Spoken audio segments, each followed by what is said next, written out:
વડોદરા જિલ્લા ભારતીય જનતા પાર્ટી જિલ્લા પંચાયતની એક બેઠક બિનહરીફ કરવામાં સફળ રહ્યા છે। અહીં ભારતીય જનતા પાર્ટીના જિલ્લા પંચાયત રણોલી 22 બેઠક પર કૈરવીબા વાઘેલા બિનહરીફ થયા। કોંગ્રેસના અને અપક્ષના ઉમેદવારે ઉમેદવારી ફોર્મ પાછું ખેંચ્યું અને માટે રણોલી 22 બેઠક બિનહરીફ થઈ છે। અહીં કોંગ્રેસના દિગ્ગજ રાજુ માસ્ટરના પત્નીએ ફોર્મ ભર્યું હતું। તેમણે ઉમેદવારી નોંધાવી હતી।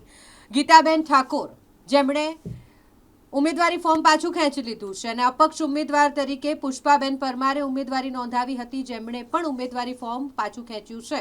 આજે જ્યારે ઉમેદવારી ફોર્મ પાછું ખેંચવાનો અંતિમ દિવસ છે ત્યારે આ રણોલી 22 બેઠક જિલ્લા પંચાયતની જે ભારતીય જનતા પાર્ટીને ફાળે ગઈ છે। અહીં ભારતીય જનતા પાર્ટીના રણોલી 22 બેઠક પર કૈરવીબા વાઘેલા બિનહરીફ થયા છે, જેઓ વાઘોડિયાના ધારાસભ્ય ધર્મેન્દ્રસિંહ વાઘેલા બાપુના સંબંધી પણ છે।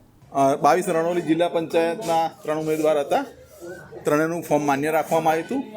આજે 2 ઉમેદવારે પરત ખેંચ્યું છે, એટલે ભારતીય જનતા પાર્ટીના કૈરવીબા ગિરિરાજસિંહ વાઘેલા એ વિજેતા જાહેર થયા છે બિનહરીફ।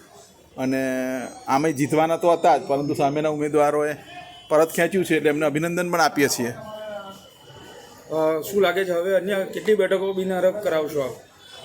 ગુતાલમાં એક થઈ ગઈ છે અમારા વાઘોડિયા જિલ્લા પંચાયતમાં, રણોલી થઈ ગઈ છે અને અનગઢમાં કદાચ 3 વાગ્યા સુધીમાં રાહ જુઓ, કદાચ થઈ જાય।